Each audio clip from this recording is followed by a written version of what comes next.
भाइयों, फिल्म काला सिंदूर एक हॉरर ड्रामा है जिसमें काला जादू यानी तंत्र मंत्र और पुनर्जन्म की थीम महत्वपूर्ण है दोस्तों। कहानी एक शांति गांव में शुरू होती है दोस्तों, जहां रितेश उपाध्याय का किरदार रवि एक मेहनती किसान है।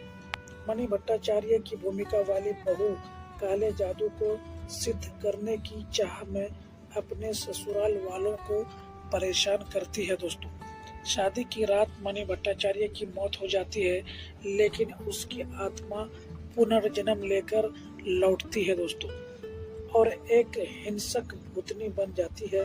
फिल्म में यह दिखाया जाता है कि मणि भट्टाचार्य की आत्मा दूसरे शरीर में आकर अपने अधूरे कामों को पूरा करती है।